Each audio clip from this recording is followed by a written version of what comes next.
A pregnant woman had simply gone to the hospital for a routine checkup when she witnessed something terrifying. Just ahead, a patient was repeatedly slamming his head against the reinforced glass wall. His face was already torn open, blood streaming down, yet he showed no signs of pain. Instead, he continued, as if possessed, violently smashing his head into the glass over and over again. The pregnant woman froze, staring in horror. But as the man turned to look at her, a wave of fear took hold. Panicking, she clutched her belly and bolted out of the hospital. Jumping into the car, she frantically urged her younger sister to drive away. Something was terribly wrong. It was possible that some kind of zombie outbreak had begun inside the hospital. But the chaos wasn't just inside. The streets had already descended into madness. Cars swerved uncontrollably, crashing into anything in their path. Accidents piled up one after another. Just then, the woman's phone rang. Instinctively, she bent down to grab it. At that exact moment, her sister's expression twisted into something unnatural. Her eyes turned pitch black, like voids of emptiness. As if possessed, she slammed her foot on the gas pedal and sped toward the crowded streets,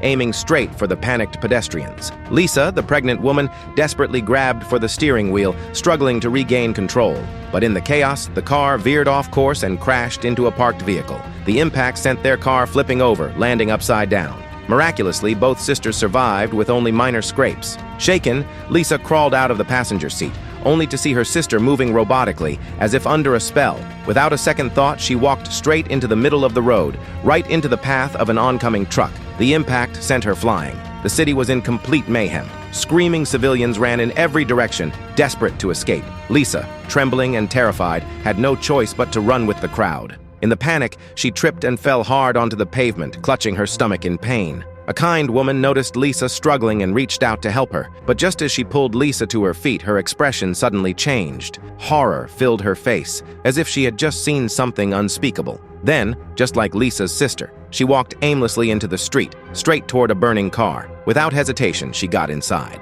Lisa collapsed in terror, too frightened to move. Only then did the emergency broadcast appear on a nearby screen. A grim-faced news anchor delivered a chilling report. The city was under attack by an unknown entity. Anyone who laid eyes on these creatures would inexplicably develop an overwhelming urge to take their own life. Lisa, still unaware of the full truth, stared into the distance, her eyes filled with nothing but despair.